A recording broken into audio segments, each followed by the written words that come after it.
is Aubrey Whitert. I'm going to pan them.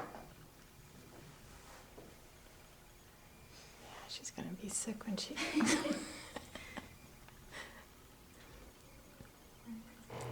Although the 2008 presidential elections took place November 4th, I didn't find out Barack Obama was president until the 6th. Why, you might think, was she living under a rock? Actually, it was quite the opposite. I was on top of a very big rock, the Himalayan mountain range in Nepal. And this is a picture I took while I was there. I'd like to tell you about Nepal, specifically about trekking in Nepal and what I gained from my experiences there. You may wonder how I ended up in Nepal.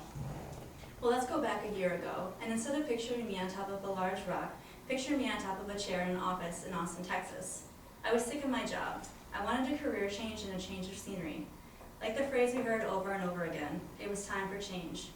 I decided to move home and become a dietitian, but before I dove into all of that, I thought it'd be a great opportunity for me to backpack in Asia for 4 months. I did a lot of research online, got the supplies I would need, talked with other travelers, and finally got the guts to buy my plane ticket. I decided to include Nepal in my 8-country excursion because of a recommendation from my brother-in-law. At the time, I didn't know if Nepal was a city, a country, or even another planet. Well, Nepal is not actually another planet. It's a small country located between India and China. Its main industry is agriculture and tourism, and its main religion is Hinduism. The people of Nepal are very kind. They often will invite you into their homes for tea. Nepal is also home of 8 of the 10 highest mountains. The landscapes and views are amazing. What better way to see these views than up close? But first, a little planning needs to be done. I met my trekking partner, Lauren, in a coffee shop in Pokhara, a small town in Nepal.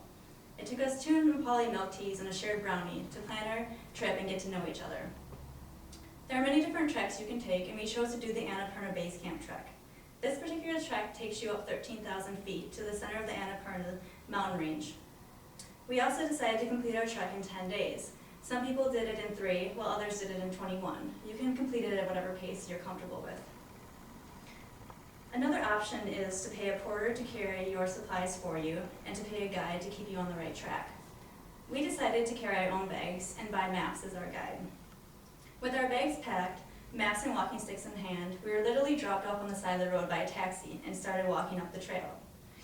During the day, we'd walk 6 to 8 hours, passing families harvesting crops and stopping in villages for a break, something cold to drink, and something to eat. The scenery ranged from rolling hills to glacier peaks. At night, we stayed in family tea houses. For $2 US, we got a private room with 2 cots, use of the warm showers, and outhouses. The pre-made menus consisted of local cuisines of curries, rice, and lentils, and they also had Western fare, pizza, pasta, or chips. I met a lot of tourists on the way of all ages from different countries and made some memorable friendships. These friendships are one of the many reasons why Nepal is so special to me. I was able to gain cultural awareness by seeing and learning many different cultures and the way people live their lives. I was also able to put into perspective the environmental impact I have on the planet. Nepali people rarely throw things away, and they reuse everything that they can. I noticed this not only in Nepal, but in all the other 8 countries that I visited.